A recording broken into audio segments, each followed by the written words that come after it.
Happening right now at 6, Iowans are speaking out at the State House about the controversial gender identity bill. Now, this proposed legislation, Elizabeth, would define a man and a woman in the state of Iowa. It would also change how some of our state documents are handled for Iowa's transgender population.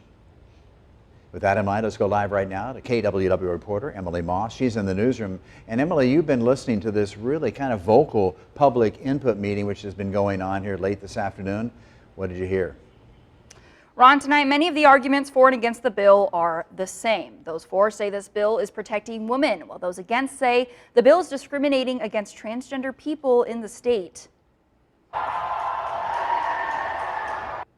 The hearing today met with a loud crowd of protesters outside, causing delays between the speakers as they entered and exited the room. The bill is now titled House File 2389. Its contents are the same. It defines a woman as a person that develops ova to be fertilized and a man as a person who can fertilize ova. It requires people who undergo sex reassignment surgery to have their sex at birth and their current sex on their birth certificates. It also allows separate but equal facilities for transgender people. Those for the bill say its creation and passage will make them feel safer in the state. Women fought for years for equal rights, and I feel like all the hard work goes out the door when we allow men into women's spaces. This bill will protect girls and women across Iowa. My rights do not end where someone else's feelings begin. Those against the bill argue that it's putting transgender Iowans in grave danger. I oppose this bill because it will destroy people.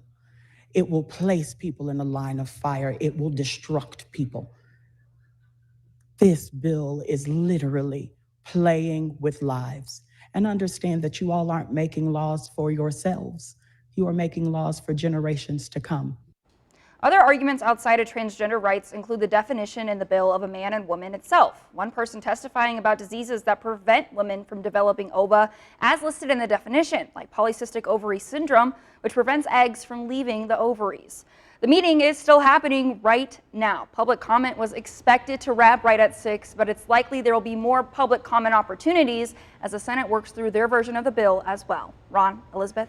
Emily, thanks for the update. Yeah, controversial bill to say the least. Now, this week, of course, will be the first hurdle for some of the remaining bills, as it's the first funnel deadline coming up on Friday of this session. Yeah, if the bill is not approved by either a subcommittee in the House or Senate by the end of the day on Friday, it will be considered dead for the rest of the session. Now, there are exceptions for legislation related to taxes and spending.